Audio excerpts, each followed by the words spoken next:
Hold on a second. Okay. Not two meetings at once. Hi, Rafi.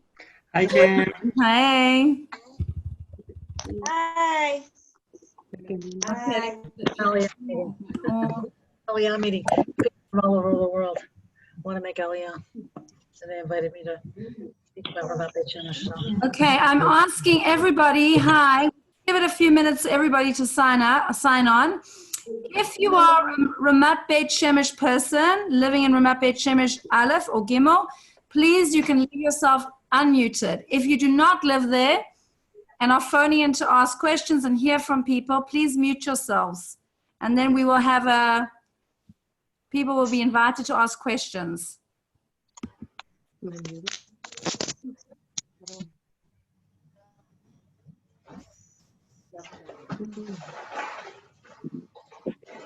Hi, Deb. Hi.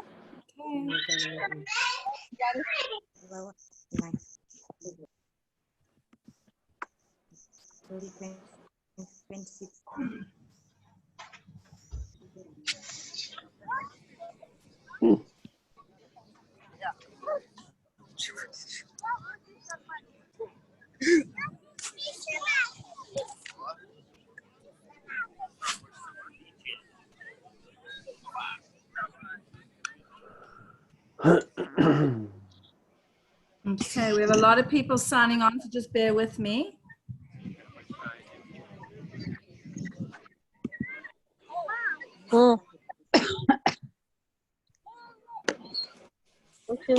As soon as when chaud.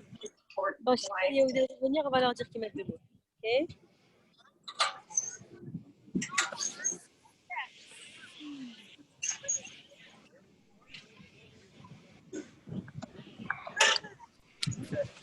Okay, we're going to start in just a couple of minutes. Hold on one second. Okay,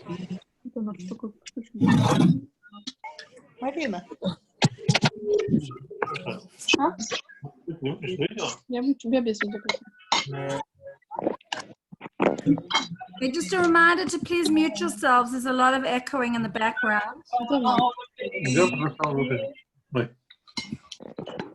I don't like having to mute people. Hold on one second. Okay. Nice to see a lot of people back on from the few weeks before as well. Nice to see returning people. No!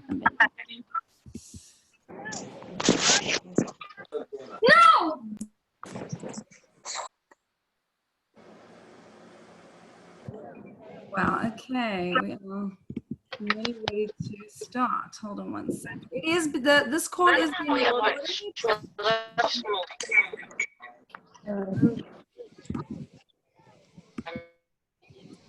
Wow, okay, we have a lot of people coming on. Give me a sec.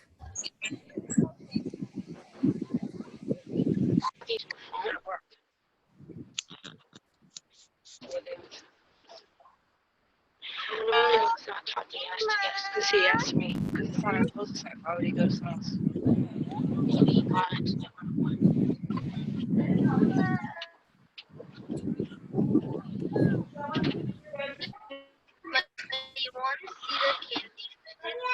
Wait, 1 second. Let me see if I should turn. Anybody, if you don't mind, if you've got little kiddies in the background, just to mute yourselves, even if you are an RBS person. Oh.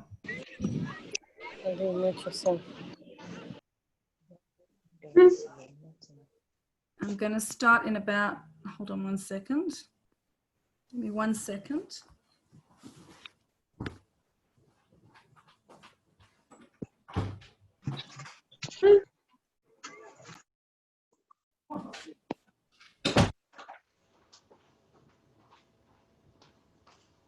Okay.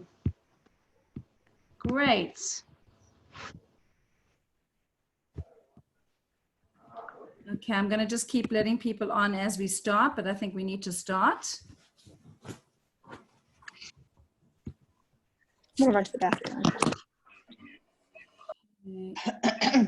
Wow, okay, we just have a lot of people coming on. Okay, so hi everybody. My name is Kim Bash, and thank you all for joining us today. Just a little bit about myself. I've started doing these Zoom calls for the last couple of weeks. How it all began was, first of all, I'm South African. I lived in America for quite some time. And then I made aliyah about 18 years ago. And I am very blessed to be living in the old city in Jerusalem. I work in high-end real estate. I sell Jerusalem real estate, but I ventured out to selling a lot of different other types of real estate investments, projects. Sorry, hold on. Sorry, there's a lot of background noise. Can you all hear me? Somebody's saying they can't hear us. Yes. Okay. We hear you clearly. Oh, you hear us clear? Okay. So my background, I sell Jerusalem real estate, mostly in areas around the old city, like Mamilla, David's Village, Sherech Chesed, Rochavia, Baka, Old Katzimo, and all the majors within 20 minutes walk to the old city. What was going on is a lot of people were contacting me from all around the world to say to me, we really want to aliyah. Sorry, I don't know. I can't hear. Can everybody just mute themselves? I don't want to mute you, but can you mute yourselves? Okay, sorry. So a lot of people were contacting me and reaching out saying, we really want to make aliyah. We want to come, but we don't know where we want to go. Where are we going to fit in? So that's when I started to investigate different communities around Israel, which is what I call soft landing communities, where there's a lot of Anglos or an Anglo presence, to make, and all different kinds of, from people from all different kinds of backgrounds. So we've done a lot of different communities, and I had a lot of people call out to me to say, we really want to do Ramat Beit Shemesh. So that is why we are doing Ramat Beit Shemesh tonight. We also will be continuing to do next week. We're going to continue also doing areas within Jerusalem as well. So a lot of people want to know about real estate as well. And this is a very informal platform for you to ask questions to the locals. Another reason why I started this is because when you go onto Nefesh B'Nefesh, which is amazing, and all these websites, they give you information online about all these communities, but you never actually get to speak to people on the ground, people living in the community. So that is why I started to reach out to people there, and I've met some incredible people, and there are so many opportunities around Eretz Israel for people to feel comfortable to find their place. There really is a community for absolutely everybody. So I'd like to thank everybody for coming on. I don't have on the chats where you go, you can sign up, please put your email address, because I have opportunities as well in the real estate side for people who want to buy pre-sale construction, Ramat Beit Shemesh as well. But we'll talk about that a little bit later. So, oh my goodness, we are so many people coming on here. Hold on a second. Okay. So I'm going to start off by introducing a very good friend of mine, Devorah Ben Arash. Where are you? Is she on? I am. Hi, Kim. Yes, Hi, Kim. I'm here. Can you hear me? I can. Okay. Okay, great. Hi, everybody. My name's Devorah Benarosh, and I've known Kim for many moons. We met actually in New York many years ago, and then we learned together in seminary, and then we both made aliyah. So it's been an incredible journey together. And I live in the community of Ramat Beit Shemesh Aleph. I moved here actually a year and a half ago, from another community, which was in Telstone, which was 15 minutes outside of Yerushalayim, which was also their community. But it wasn't perfect fit for my kids. Even though my kids are Israeli, they're all been born and raised here in Israel, but they have an American mom. So they have American mentality. And therefore, I migrated to Ramat Beit Shemesh to give them more of that American mixed feeling in a community.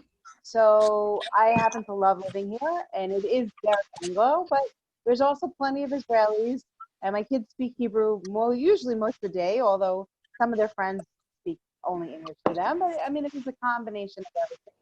And there's a really nice mix of people in the community from all different kinds of backgrounds. But there is So there is the Yeshivish community here. There is let's call it the Haredi community is here. And then there's like Dati Lini and everything in between. And there's obviously married families, there's singles, there's all kinds of mix of different families coming from all over the world. I have Canadian friends and some French people and some South Americans and obviously Americans in every color and size. So it really is a nice mix of people. And sadly, I do not speak Hebrew. I've been here 19 years. And I'm here. Pay attention. Mute yourself.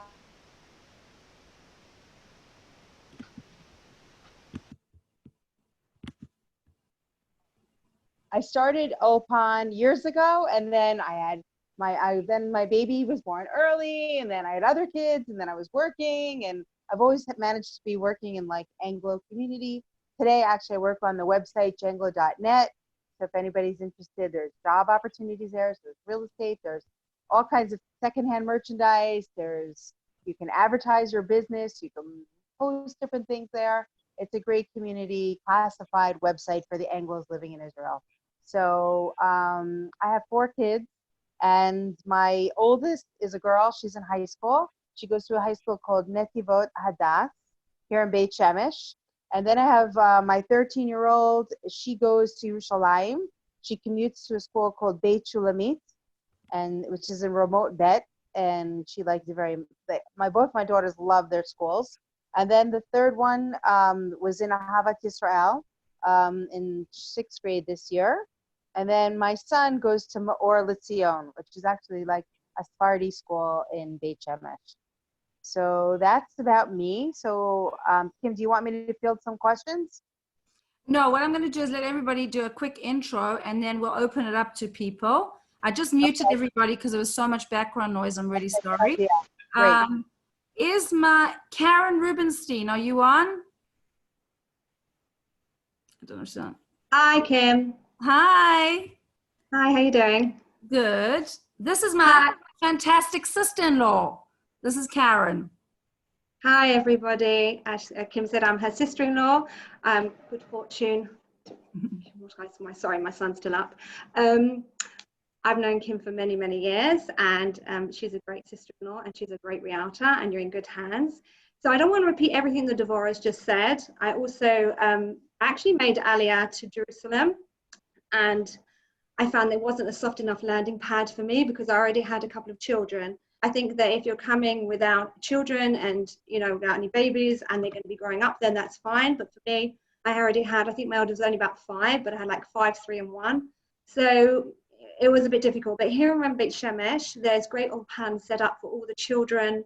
The schools take the children out all the time and they help them settle. Every single day, they'll give them extra education to learn Hebrew.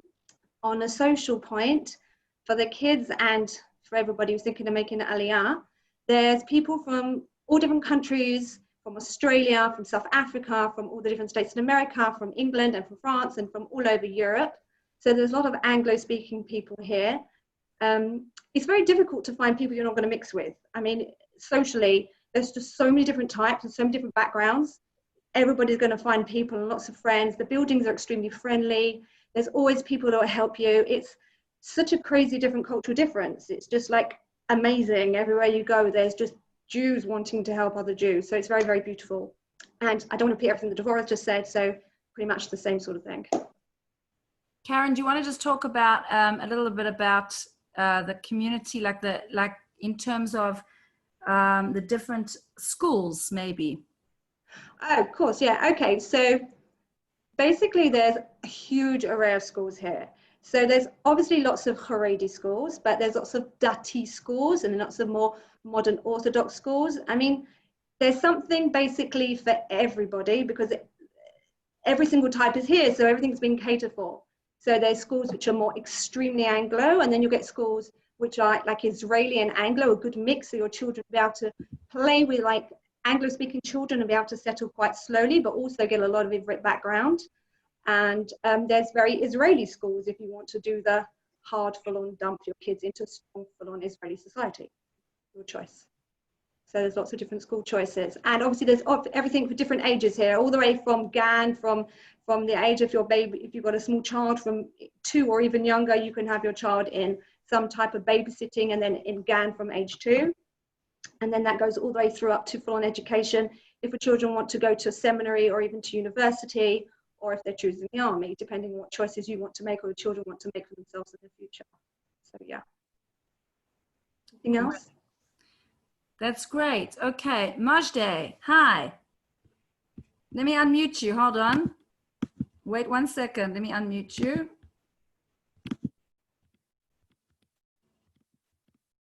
Hold on, people. Sorry. Can you unmute yourself? There you are. Yeah, you need to unmute yourself. Sorry. I just did. Can you hear me? Can you hear Yes, me? I can. Okay, wonderful. You guys are in excellent hands with Kim. We know each other for a while. And I've been living in Ramat, Beit Shemesh. Is this like good lighting? Can you see me? Is it Yeah, okay? great. No problem. Okay, all right.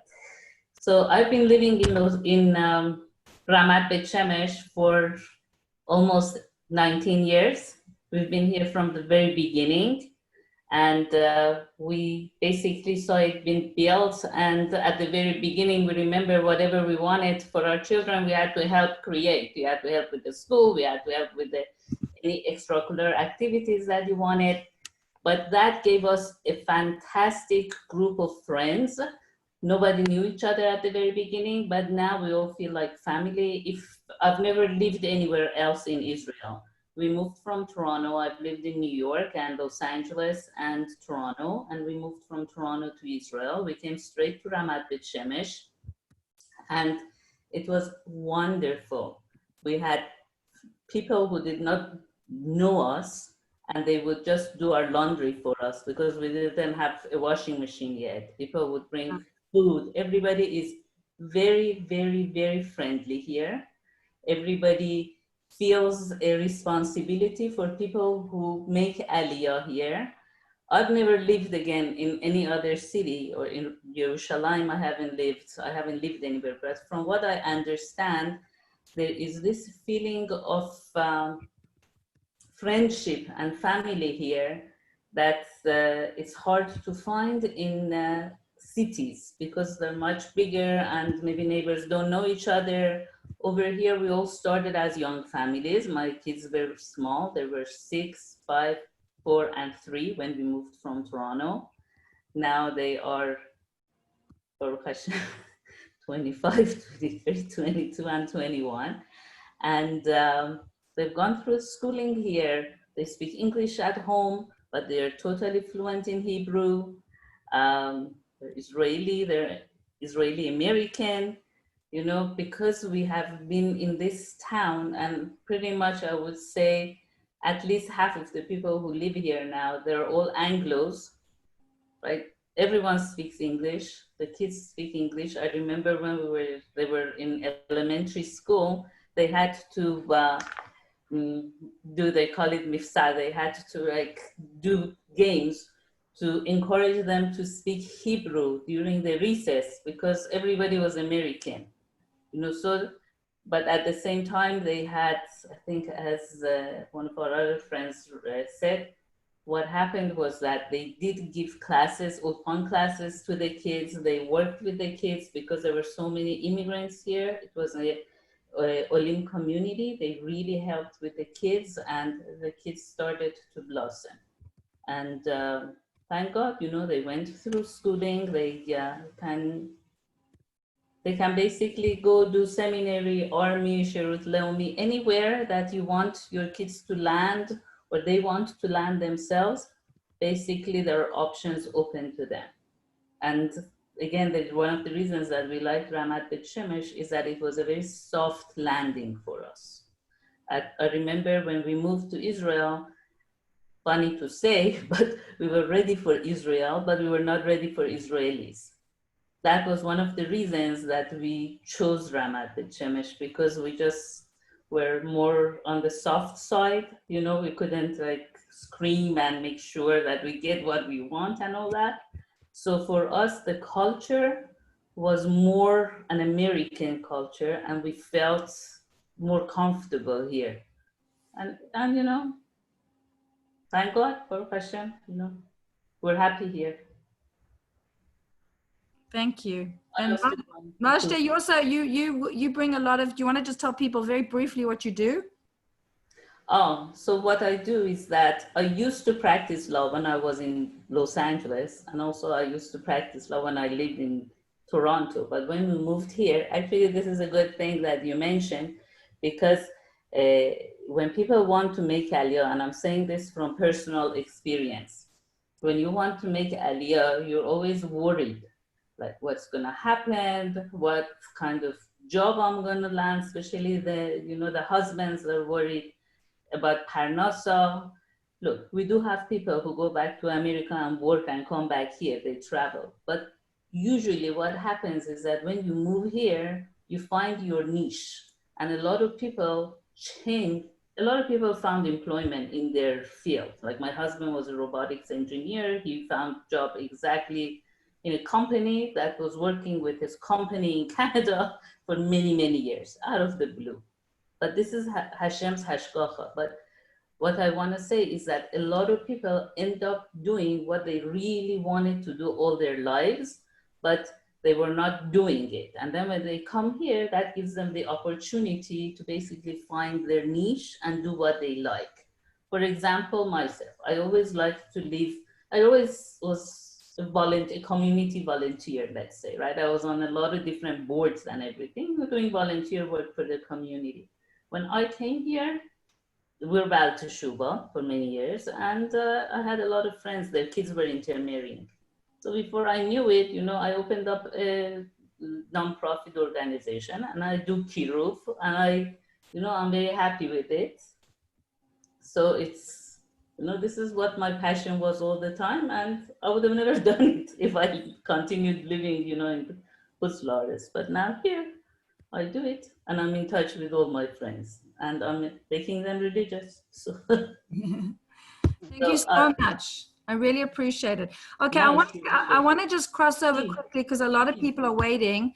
Let me just say one thing. One thing, if it's okay. I just wanted to say that I have seen this with myself and with a lot of my friends. When you decide to make aliyah, okay, you will see the hand of Hashem, and you will see that it's like this invisible hand, which is gonna take you, put you on the wing of an eagle, as they say, and will just bring you here, and things will fall into place. You should not worry. Amen. I'm not gonna say, look, it's like convenient. It's for a while it's inconvenient, okay? But you know what? You'll be very happy, you'll be very fulfilled. It'll take some time to do the transition, but don't worry. Thank you so much. Okay, I want to cross over just to somebody. Deb wanted to introduce Yehudis. My friend Yehudis Shamrock is also with us on the call, and she also happens to run a podcast every week, the Miriam Project, which is Ul Hour, and she's also involved in a aliyah project called Bring Them Home. So she's got a lot of insight as well on the aliyah process, and she lives here in Ramat Beit Shemesh, and she's an incredible acupuncturist. So Yehudis, want to say hello? You need to unmute yourself. Yehudis, you need to unmute yourself. That's good. Thank you. Hi there. I'm going to ask everybody, just because we have a lot of people on the call, just to keep it and we'll open up to questions because we really only have a certain time. But if we can just keep it like a minute or two, just an introduction. Thank you so much for joining us. Hi, so lovely to meet you. Okay, so I've just been listening to the stories. We made aliyah from Baltimore in 2001. And so the community was established, but not so much. They were still paving the roads, and they were still, dirt roads and wild dogs running the street, and just hardly any schools to choose from. And my children did not have such an easy klita, by the way, because I don't know why. They had some learning issues, and there were few schools to choose from. But long story short, we did have a lot going for us because my husband had an entire family here. We came here not because of the community, because it wasn't really such a thing yet, but his brothers made aliyah from South Africa also. So my husband's South African, and all of them started making aliyah one after the other. And in America, my husband said, let's join them. We really need to do. So we came here to a ready-made family to the point where there's now about 45 of us Shamroths living within walking distance of each other in Ramat Beit Shemesh, and it's been a wonderful experience for the kids and the adults.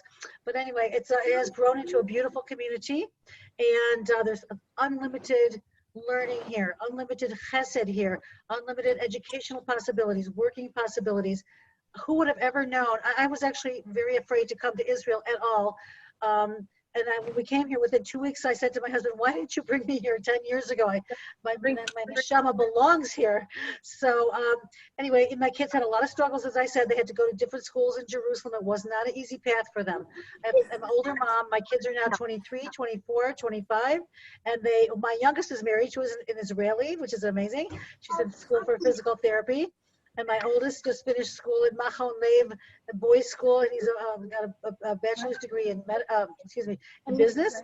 And my middle daughter is an actress and a singer and a dancer. So everybody's got their path, and everybody's happy. My husband and I did have to commute to America for 18 years, 5 times a year. That wasn't so pleasant all the time, but it also had its benefits. So, but now I have reinvented myself. I used to be a nurse in America, and now I'm the nurse that does acupuncture here. And I have a very busy practice, thank God.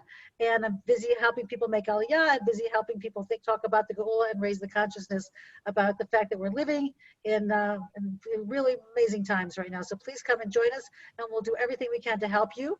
Go to the website bringthemhome.org. And you can see a lot of what's going on with us. And please don't hesitate to call me. I put my phone number and my email into the sidebar, and I will do everything I can to help you. Great, thank you so much for that. Okay, I want to just swap over a little bit to somebody in Gimmel. Do we have anybody on the line that's in Gimmel? Hi, it's Avital. Where's Avital? Oh, hi, how you doing? Good, how are you? Good, thank you so much for coming on. For sure. A lot of people are asking me, what is the difference between Aleph and Gimmel? So can you share a little bit of light? So I would say Gimmel is a newer community. Obviously, it's been around for about 6 years. It's about a 5-minute drive, which isn't a big deal, about a 10 to 12-minute bus ride, depending on where you have to go within each neighborhood, about a half-hour walk on Shabbos. It is growing. We have Gimmel Shtayim.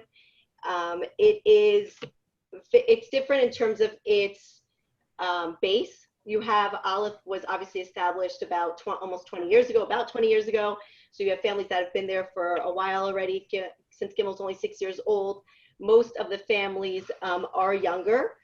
The oldest age of the Beis Yaakov is 6th grade. The oldest age of the Cheders that are here are 4th grade. For all other ages, they do have to commute into Aleph.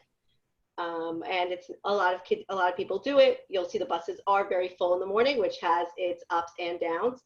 You know, kids have to get out a little bit earlier to catch an earlier bus, taking the bus back and forth. It is a different dynamic. It is much more Israeli, which is one of the reasons why we chose to come to Gimmel. It's I would call it about probably 70% based on the classes of what I see within the Beis Yaakov. It is, like somebody did say, it is a bit more of a Haredi style. Not to say that there aren't other types of families that live in the neighborhood, but that is what it is mostly made up of. And it is it's a new venture in some ways. You know, there are not as many shuls that have actual buildings. They're all in caravans. So aesthetically, it's not as pretty as Aleph, but it's getting there. They planted trees, and it's very exciting every time a tree gets planted in our neighborhood. Hold on 1 second. You have to just say that again, the caravan, because I think people may think like a caravan. It's more like a building. A caravan is a proper building. It's just made of a different type of material. It's not made out of a concrete material. It is made out of a polypop material, which is very popular here in Israel. I never knew of this until we actually moved here, but we do have proper shuls. There's Sephardi shuls, there's Ashkenazi shuls, there's Hasidic shuls. So there is the gamut here. Great, thank you so much. Sure. Okay, I want to go to Rob. Hi, Rob. Hello, how are you? Good. Rob is originally is it from New York? Yeah, my family and I, we moved from Manhattan, from the Upper West Side about 6 years ago. And we live right across from you to Shamroth. How are you? And I don't really have much to add. My kids are now, how old are they? They're 12, 9, and 5. It was a challenge with schools. They jump from school to school, but like everybody, you eventually find your place. There's something for everybody. I was working in the real estate field in Manhattan, and I came here and I work in real estate management and plumbing. So that's what I do. And my wife works as a marketer. She works American hours. So to say there were definitely ups and downs, but for sure there are definitely more ups than downs, and we certainly don't look back on our life. And one thing I can tell you is there aren't many people that move from Manhattan, and all our friends thought we were completely and utterly insane for doing it. But we still keep in touch with them, and as it turns out, they're all moving out of Manhattan down to Florida now because of the situation.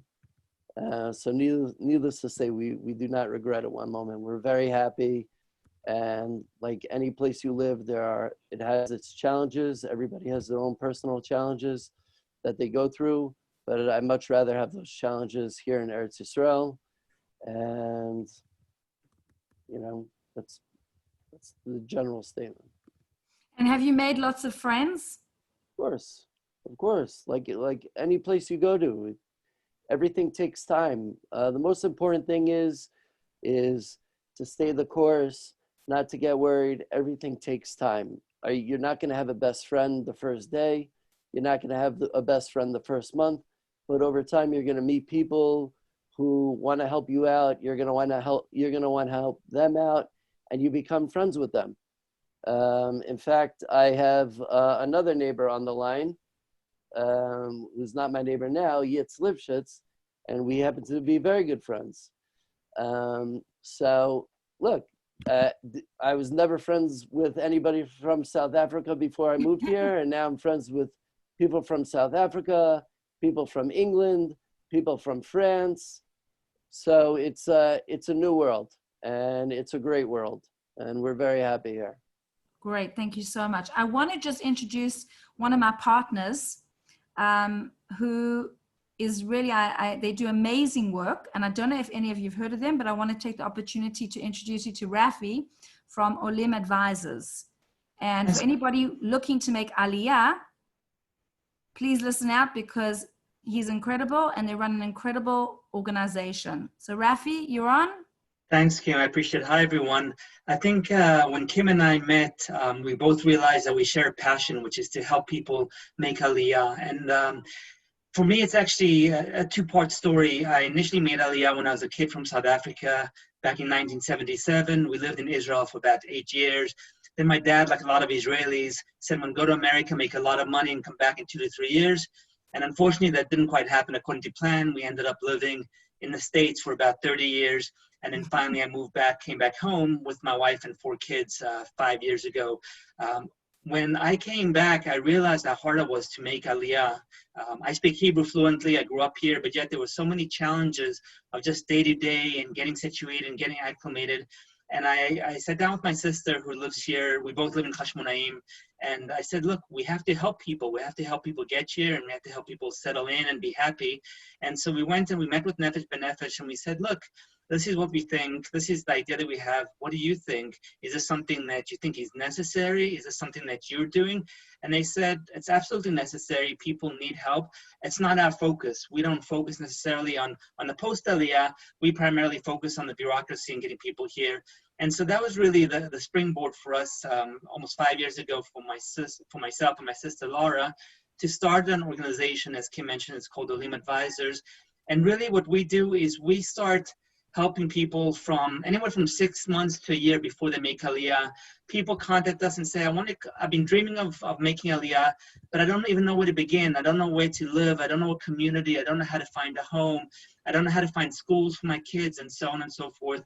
And so we spend hours, in some cases 30, 40, 50 hours with people, talking to them, understanding them, introducing people to realtors that who can really help them, and really helping them put a plan together.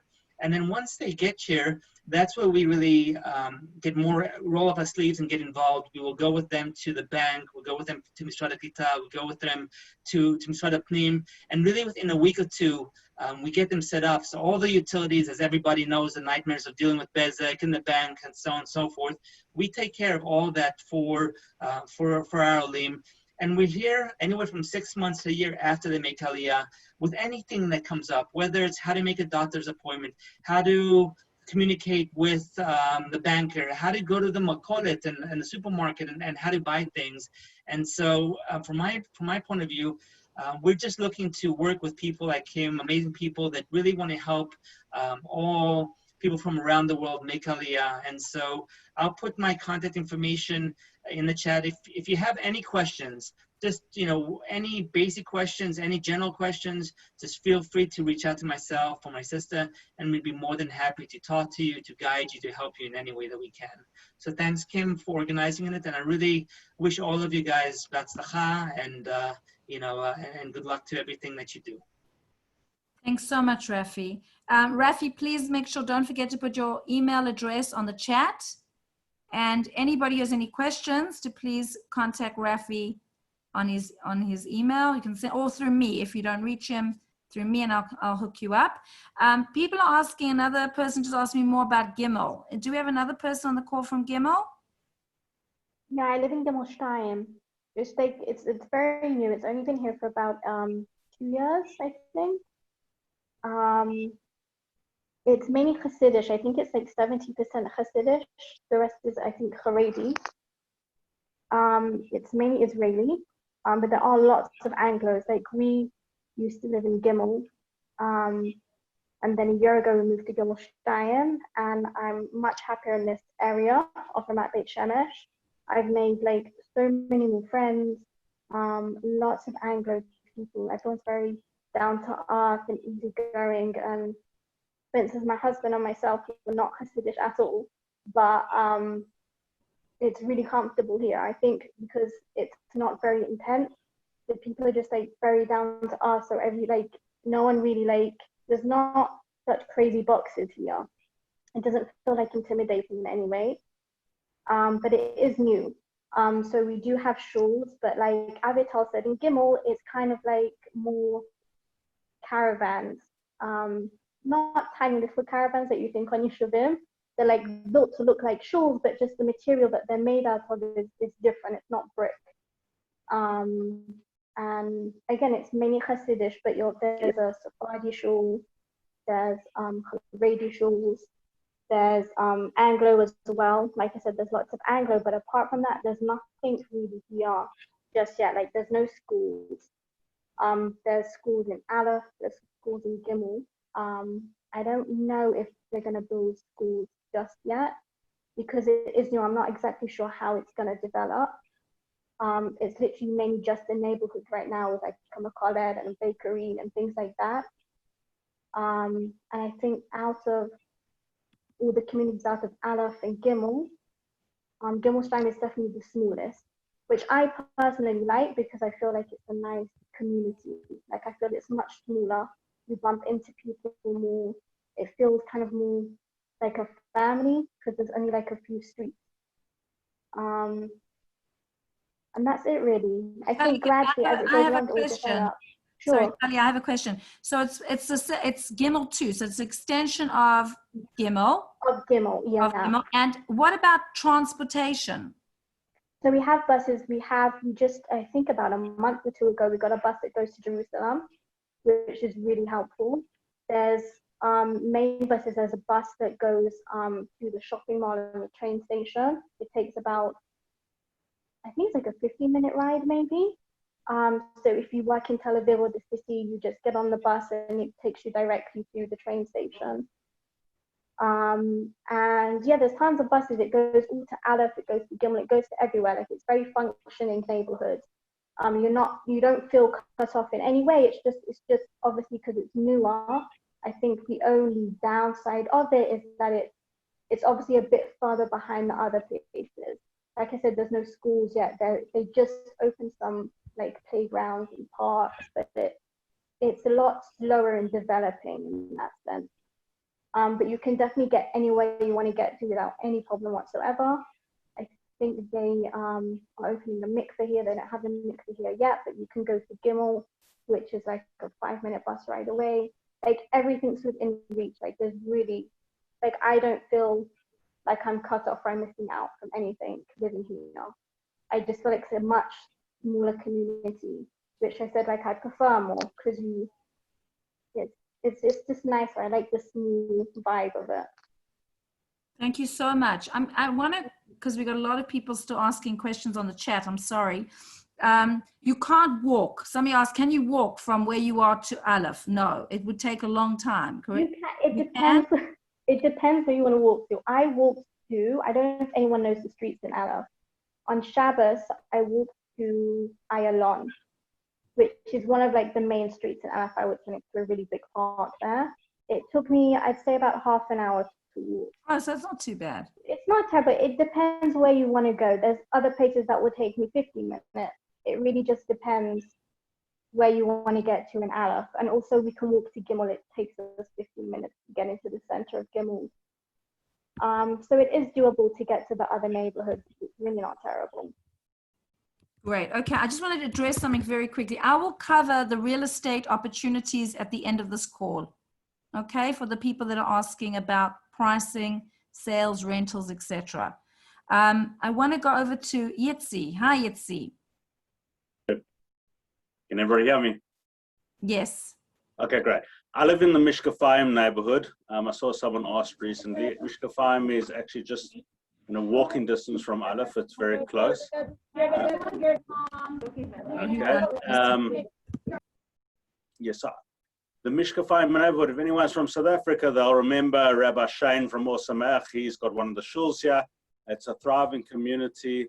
There are still real estate opportunities. It's very much high in demand here. We bought off plan 5 years ago, and but it really has exploded. The market here, a lot of people moving in from all over the world, lots from South Africa, America, England, and a lot of Israelis. It's like 50-50. The reason we actually moved to Ramat Beit Shemesh, and we've been here for 11 years, is we felt it was a soft landing, like everybody said, but also things that other people haven't touched on. We felt that that it was pretty central to everything. For example, today I had to go to Rishon. It took me 35 minutes to get there. If I need to go to Yerushalayim with the new roads that they've paved, it's also under 40 minutes. So we find it very central and a great area to live with lots of Anglos. And there are also other areas, excluding Gimmel and Aleph, that people haven't touched on. It's a new area that I can see from my window right out here. They call it Navei Shamir. I think it's Hay or Dalet. But it's also, I've heard a lot of Anglos are buying there, and there are a lot of opportunities there. So wish everybody has luck. Great. Okay, who else is on? Anybody else from Gimmel on here? Is Eileen on the call? Yeah, that's me, Avital. Oh, sorry. Hi. Okay. Okay. And from Ramat Beit Shemesh Aleph, that hasn't spoken yet. Okay. What I want to do is open up to the floor. Can I just say one more thing to you, Oh, Kim? yes. Sorry, I forgot to ask. You asked to speak again. No, if you don't mind, I just won't take much time, but I want to tell you that I'm 62 years old, very active and healthy, thank God. But I want to tell you that my kids are young, so we had to do all the same things that everyone else spoke about by finding schools and communities and so on. But I can tell you this is a beautiful, amazing community for older people. And I'm one of the younger older people, but there are numerous functions going on daily when it's not Corona, for Tiyulim, for Shirim, for exercise programs, for fitness, everything you can imagine for Torah. There's a kollel for older guys who never learned before because they've been working all their lives. There's Haredi, there's Dati. I just want you to know, for people over 60 years old, this is such a beautiful community. I can't explain to you. I never expected such a thing because I came with little children who are now in their 20s.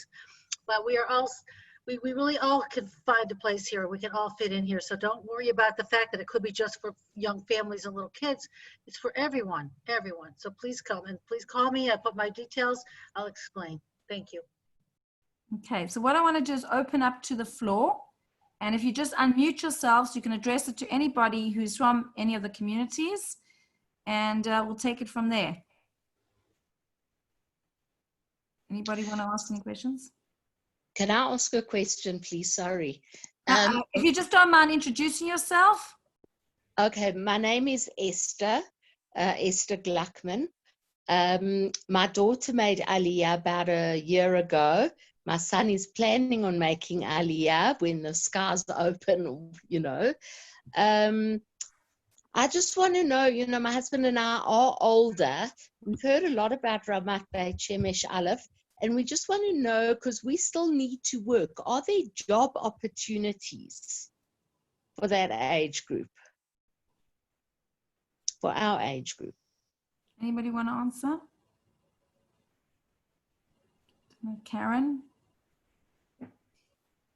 It depends on what the job is. What is your job? What kind of career? Hello. So I'm a teacher and my husband's a mashgiach. Go ahead, Devorah. Yeah, so basically you got to kind of reinvent yourself a little bit. But when you say you're a teacher, you're in English. I mean, like, could you be an English teacher potentially? Yes, I could. And I've also taught in nursery schools, you know, little ones. Right. So, So definitely you're always gone. There's always gone in people's homes and backyards and gone assistants. And there's also chugim, after school program. There's always English tutors. I know a lot of women who do a lot of tutoring in the afternoons, and they can make a nice parnasa from that. Sorry, what did you say that your husband did? A mashgiach. A mashgiach. That he's going to have to be creative. I mean, that, I don't know. I really don't know the ins and the outs, but I would think you'd have to be creative. Either there's catering, Restaurants. Yeah, restaurants or different kinds of takeouts. Also, Esther, what I was going to say is, because Ramat Beit Shemesh is only now like 30 minutes, max 40 minutes to get to Yerushalayim, so there may be opportunities. I think the biggest thing is the networking, and you know, just start getting yourself out there and speaking to people and looking for job opportunities already. And just to go back to the teaching for what you do, I know many people that have, you know, a lot of people coming from other countries. When they come to Israel, one of the biggest concerns they have is, I don't want my children to forget their English.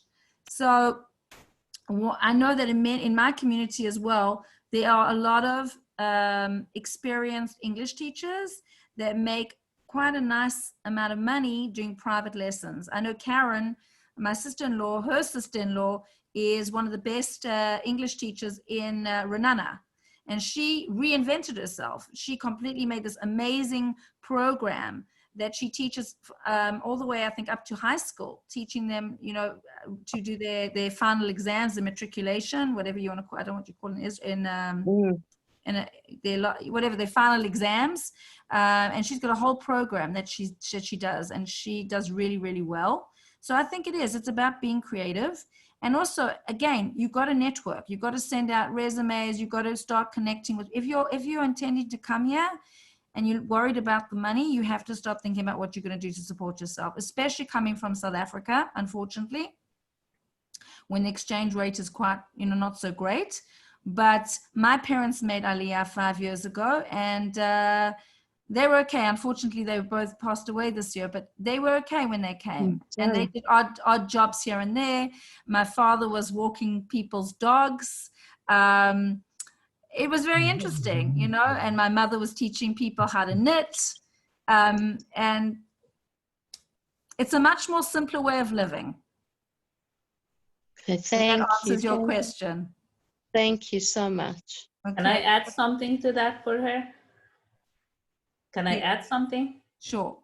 Okay, it's just that there are a lot of people here that teach English all over the world for a school that exists in Israel. It's like a Berlitz Institute type of thing in Israel. And they basically hire English speakers.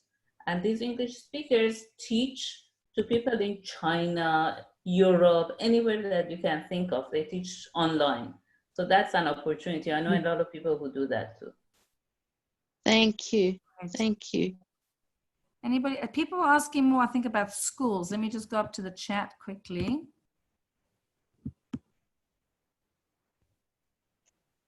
Aviva, do you have any questions? Wayne, any questions? We're always about the rent. We're waiting for the end. Okay. I have a question. Okay, I have a question. Are you hearing me? We can hear you Hello. a little bit muffled. Okay. Is that Aviva? My question is, yes, Aviva. Yeah. I'm Ugandan. I was asking if I also have an opportunity to make an aliyah. I don't know whether the opportunities are only for people from America, or are the opportunities open also into Africans, Uganda? You have to check with the department, the aliyah department. The Jewish agency, yeah, you have to go through the Jewish agency first and make sure that you get the proper approval. But anyone from around the world can apply. There's a pretty strict process that you have to go through. So I recommend that you go to the Jewish agency, the local office, and start that way.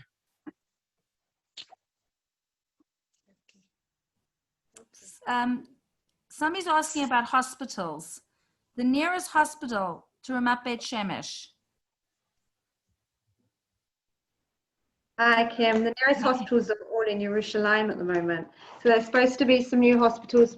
Hospitals been promised to us for quite a while because we're a huge community now. But still the hospital in Jerusalem. But however, I don't know, it works very different to England. But there's clinics everywhere. So there's local doctors and there they still do blood tests and you can still be cast and you can still have scans and ultrasounds, and most things that aren't an emergency can be done locally, but then if there's an emergency or a birth, people go to the hospital. But for everything else, like all health checks, as I say, including all scans and ultrasounds and blood work and every single type of doctor that you can think of, all at your local clinic. That helps. Somebody's asking about remedial schools, special needs schools. Are there any in Ramat Beit Shemesh? Yeah, so with remedial, I can only tell what I know, and I'm sure other people can add other things or things that they know. So you can get, there's many different choices, and the actual education system is changing at the moment, but you get something called Kita Mekademet, where you'll get like a special education class in a regular school, or depending on the different type of learning level. So then you can get a completely special education school as well, or you can be in a completely regular class and just get taken out a couple times a week and get like a couple of hours help. It just depends on each child and what their special need is and how much help that they do need. So they have to go in front of your feet. Sorry. Oh, okay. So yes, it depends on every single child and what the requirements are, and that gets judged by a committee of people, and then they got placed dependent on what their needs are. Great. Anybody else from Ramat Beit Shemesh? Any other communities want to add anything? Does everybody own a car? I can talk about the car for a second. It's Who's Avital. speaking? Avital Oh, hi. Dorinski. Okay, hi. So when we landed in Ramat Beit Shemesh Aleph, we were there for just over a year before we were able to move into Gimmel and get something here. When we were in Aleph, we did not have a car. We rented as we needed. We came with 4 little kids, but everything was in walking distance. The Merkaz was a 7-minute walk away. The schools were 5 minutes walk away.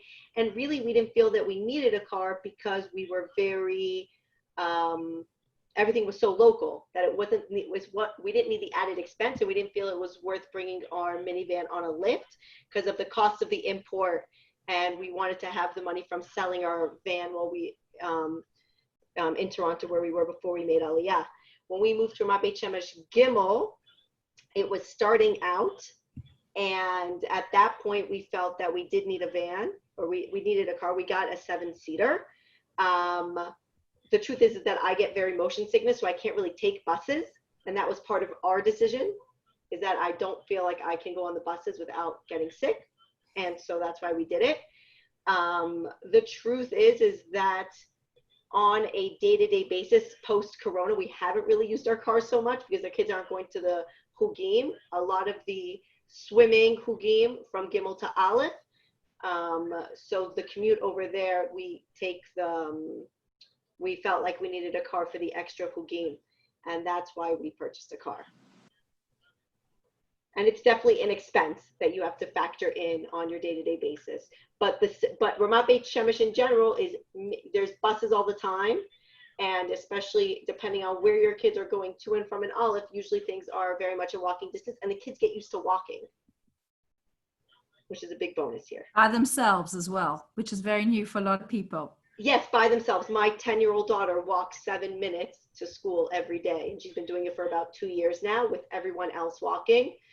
I have 8-year-old twins. They walk from Cheder home every day and pick up my other 4-year-old son who's in the gan there. And it's normal. It is normal. Okay. Yitzi, if you don't mind asking, somebody's asking again just about the different kinds of people in Mishkafayim. How it maybe is it very different to Ramat Beit Shemesh Aleph? Because it's really just a little like down the road, right? It's down the road, but it was created as a Dati Leumi area initially. Can you explain to people, hold on one second, because in America, when you say Dati Leumi, what does that mean?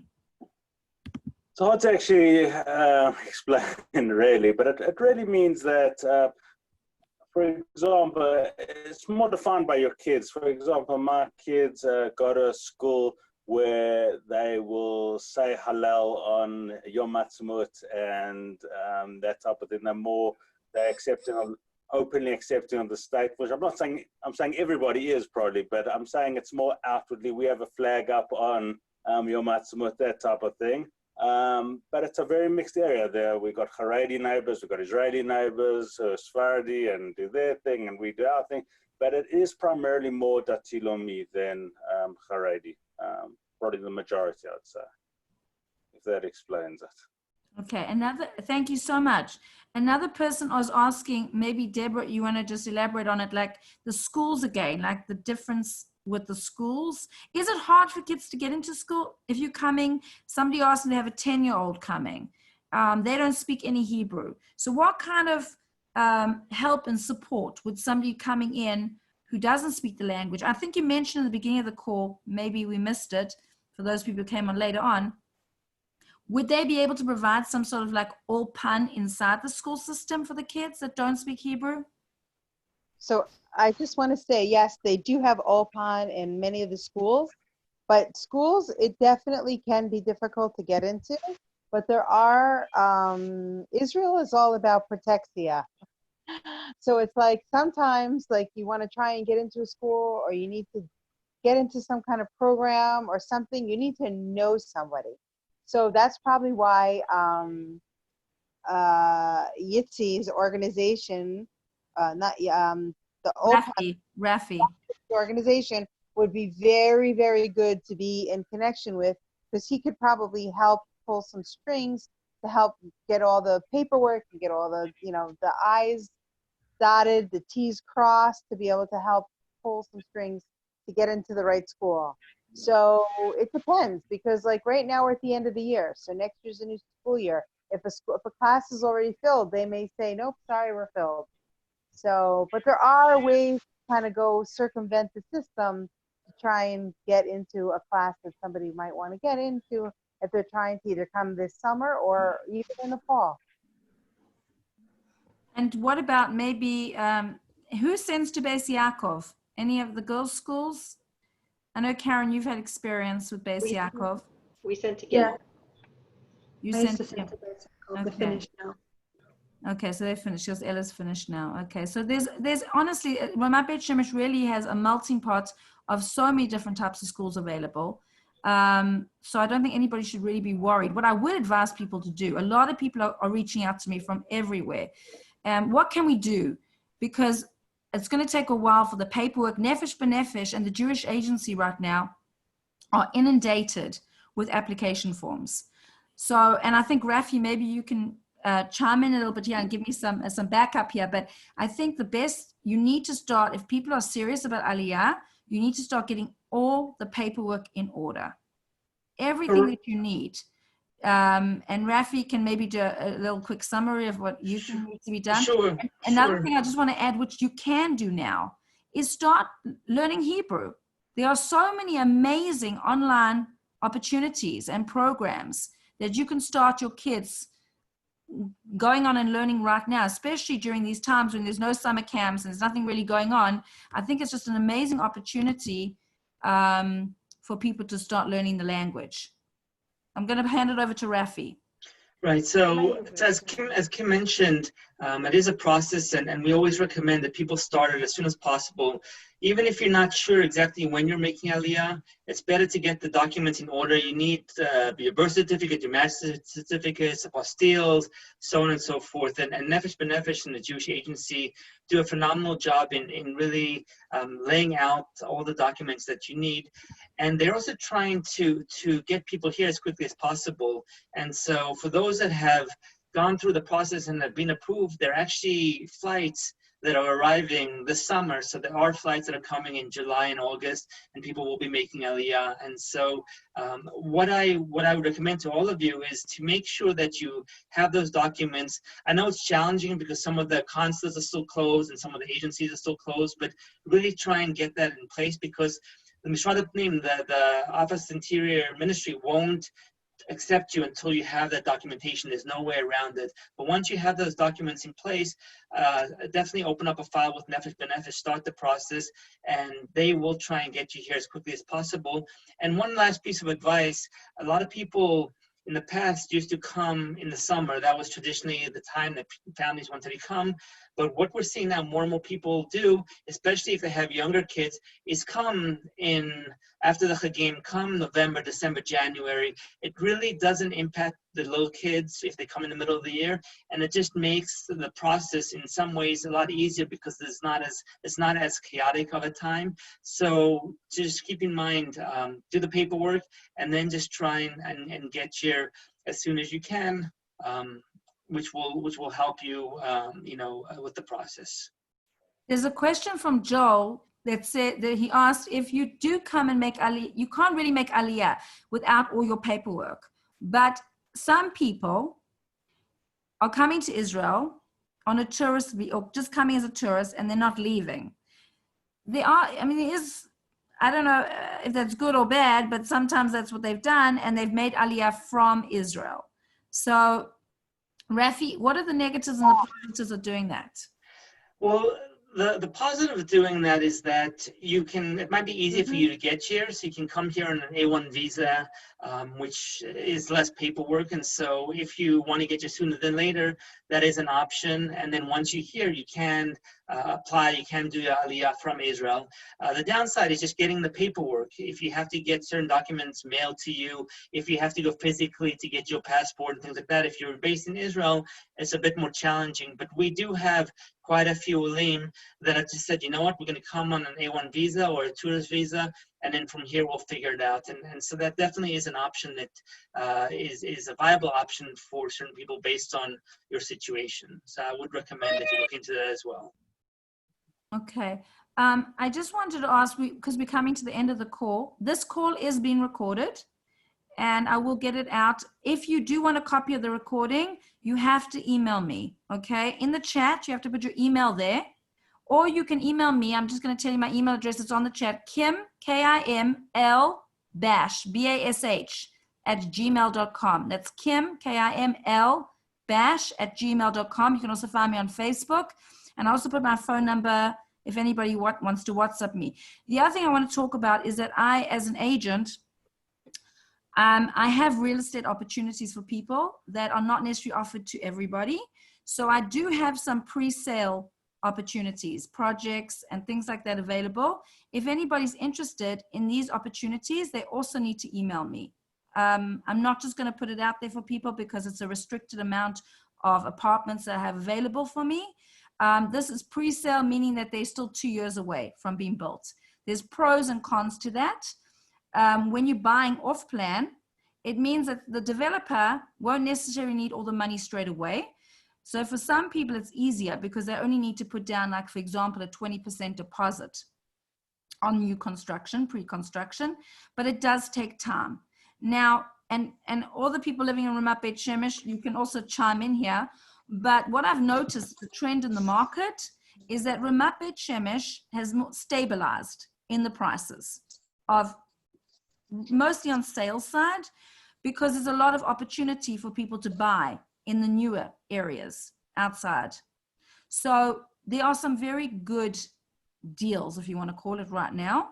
And I don't mind discussing it openly here, but I think everybody's different and it's going to require different needs.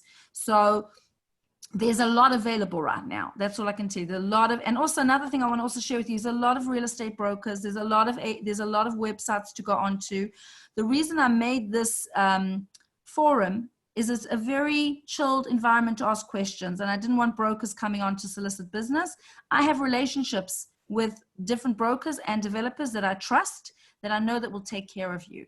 So please reach out to me if you do want those opportunities, and I'm very happy to share and give over your information to the people that I know that will give you the right service. Okay, so that's a big thing. And if anybody wants to ask about real estate and renting, again, it depends on people's needs.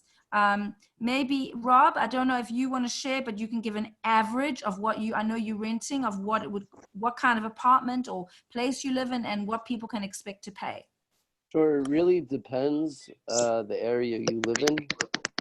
Typical 3-bedroom apartment will go from anywhere from 4,500 shekels, which is, what would that be now? It's like $1,500, to 5,600 shekels.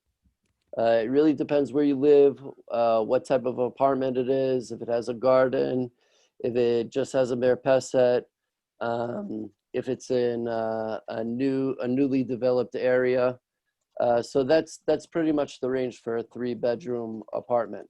The way it works in Israel is they don't go by bedrooms, they go by rooms. So a 4-room apartment would be a 3-bedroom apartment, and the 4th room is a living room. So if you're looking on any type of real estate website and you see 4 rooms, it does not mean 4 bedrooms. It actually means 3 bedrooms. So that's a little piece of advice to know. Kim, can I make a comment about people coming and renting when they first come? Sure. So I just want to say from experience of our personal experiences that we rented, where there was somebody that we knew in the building and they checked it out and it was very good, and we ended up having a very nice block of people. But I know people who they see pictures of different apartments that look beautiful and new and fresh because they're in a new area, and then they come and they feel very isolated in where they moved to. They don't realize the location. They don't realize the dynamic of the neighborhood. So all of a sudden they end up and they're like, wait a second, this was not what we were expecting. We're 25 minutes away. There's nobody in my building who's like me, hashkafically, who send my kids to the same schools. And so I would tell everyone who's thinking of making aliyah and getting pictures of different things, find out from somebody who's on the ground what the building and the block is like. Because a lot of people end up coming, and then, you know, if you have a siyata dishmaya, you end up getting in a great place, and if you have less, then you end up having to move within a year because you're very unhappy with your building. So please do your. If I could just add to that, that was a very good piece of advice. I would just add that it's very important to do a pilot trip. I don't know if anyone here has done it yet, but just to add on to what you just said is, we did our pilot trip, and my wife and I picked out specific blocks that we liked. And it just so happens one of the blocks that we picked out, we found an apartment on, and it worked out very well. We know people that did not do the pilot trip, and it didn't work out as well as it did for us. So I would say if both spouses could do a pilot trip, that's great. If only one can do a pilot trip, that's still very good, because it gives you a sense of where you want to live and what type of people live in the area. And it also gives you a sense of the ranges of real estate pricing, which is very important, because when you come here, you want to be as conservative as possible until you get your footing financially. So you might be used to living a certain standard wherever you live. It's very different here, because if you don't have an income outside of the country, you have an income inside the country. The income to living ratio is very different than what you're normally used to. So it's always very good to be a little bit more conservative, and definitely do the pilot trip to see what type of people live in certain blocks. Because you could have one street where they're all, let's just say, Kippah Sugra, and then literally the next street after, it's all black and white. That's how it works here. And then the next street after that is all French, and then the next street is all South African. It's funny, but that's the way it works. And I would say, and it's great like that. It's a great thing. But I can't stress enough how important that pilot trip was. Can I just add in there, though, unfortunately, with what's going on in the world right now, that's in an ideal world that people should do the pilot trip before, which makes more sense. But not everybody's going to be able to do that. So I think that there is a kind of an urgency for some people, those who do want to get out of America quickly, whatever. I've had a lot of different people, different situations. So if you cannot make a pilot trip, I'm happy to connect with people that will do, which I've done for clients now. I have people now buying apartments and houses without seeing them. They are sending their cousins, their sons, their best friends to look at real estate with me, and they are purchasing without themselves coming to see it, because they realize that there's a very limited amount of opportunities, especially in certain neighborhoods in Jerusalem. So if for rental, is there somebody that you know that lives in Ramat Beit Shemesh or wherever it may be that you trust, and you're going to be coming, let's just say in August or for Sukkot, then it may be advisable just to connect with me, and I can hook you up with somebody to go and look at the property. That could also work for you. Kim, can I just add one more thing that people don't realize? That when you move, most rentals do not come with appliances, and you have to budget that into your aliyah budget. Fridges, washing machines, everything. If you want a dishwasher, every appliance, every fan, you maybe get a light bulb in the apartment. Maybe. If they're nice, they left it. And that's it. It's not actually true. I actually got all my appliances. You got all of yours? You were lucky. It's not like that in every case, but yes. I did too, but I know a lot of people who didn't have to come and then whatever, we rented from somebody who left it. Another thing I want to tell you is I have my team of people that I trust and work with. If anybody needs real estate lawyers, mortgage brokers, whatever it may be, help with schools, I'm doing these calls every single week. We are investigating communities across Israel.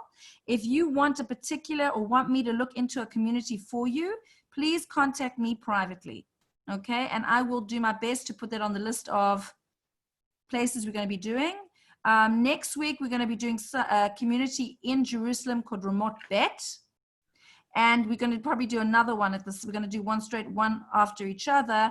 I'm not sure, somewhere maybe in Netanya. I'm not sure yet, but please feel free to reach out to me. Unfortunately, I have another call after this with another group that's making aliyah. What's happening is a lot of communities are looking to make aliyah together. So my next call is actually with a group of people that are coming as a community. And I'm happy, by the way, for anybody to reach out to me one-on-one. I'm happy to spend time with you to discuss the various opportunities. So this call again is being recorded. Anybody who'd like a copy of the recording, please make sure that you are sending me your email address on the chat or email me directly. I'm going to say my email again, kimlbash, KIMLBASH @gmail.com. And my number, most of you probably got this through Facebook or through a WhatsApp message. You can find me, Google me, Kim Bash. Rafi as well, Olim Advisors. I really suggest that those of you who want to make aliyah, especially within the next year, to contact them as well. They are amazing. And anybody who on the Ramat Beit Shemesh, thank you so much for joining us tonight. And if anybody wants to put out the information on the chat that you don't mind people contacting you to find out more information, please do so. And again, if anybody is interested in this pre-sale opportunity for real estate, also contact me. So thank you all for coming on, and I hope it's been informative, and we look forward to seeing you again next week. Thanks, Kim. Take care, Thank you everyone. so much. Everybody, thank you. Thank you. Thank you so much. It's a pleasure. Good luck. Much Thanks, luck. Kim. Any questions? Anybody have any questions? Don't feel, just reach out. Thank you, Kim. Thanks so much. Thanks, Karen. Thanks, Rob. Thank you, Majde. Thank you. Rafi. Thank you, everybody. Thank you. Thank you. Thank you. Thank you very much.